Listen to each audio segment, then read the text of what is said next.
and welcome. I'm talking with Dr. Craig Emerson, Australia's Minister for Trade and Competitiveness, about opportunities for Australian exporters. Minister, you've had a number of incarnations as an economist, an academic, a senior public servant, and now the Trade Minister. What do you see as the major developments regarding Australia in global commerce over the last few decades? It's definitely been the shift to Asia, and what a good decision was made 25, 30 years ago when the Hawke government in particular foresaw the Asian century, decided to refashion the Australian economy from one looking in on itself with this rather silly idea of buying and selling to each other as a way of making a living instead of buying and selling to the region. And so Hawke and Keating fashioned the open competitive economy looking out to Asia in anticipation of the Asian century, and it has arrived.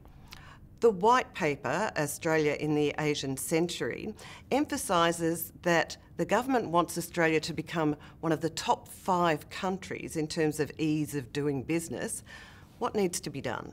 We have to continue to embark on regulatory reform. In our own country, it's been said that we have more internal regulations or barriers to commerce than Europe. And we're a country of 23 million people, Europe around 400 million people. We've got to really reform that. We've actually undertaken about 27 of those reforms, and well over half are already completed. You've been in business yourself. What do you think the major characteristics are of businesses that get into exporting? Risk-taking. All businesses, by their very nature, are involved in taking risks, but I admire particularly the born globals who, when they are established, are already reaching out to the world. Obviously, it's a bit more comfortable if you establish in Australia and then tentatively go out, but particularly in the digital age, you see more and more businesses considering that their market is the world. In terms of future growth prospects, which sectors are showing the most promise? I think it's the service industries. We in Australia pride ourselves in our natural resources, obviously minerals and energy, and certainly liquefied natural gas has a long way to go. The big investments that are being made obviously will produce a lot of gas for the future, but it's these probably less well-known exports, including not only tourism and education, which we know a fair bit about, education being our 3rd or 4th biggest export now, but areas like architectural design and energy efficiency, obviously our legal services, financial services. I took a delegation of more than 100 businesses to provincial China a little over a year ago, and they really did Australia proud because they were in media as well, looking for collaborative exercises with Chinese media agencies. So wherever there was an idea, there was someone there pushing it for Australia, and I was very proud of them. What do you see as Australia's main competitive advantages?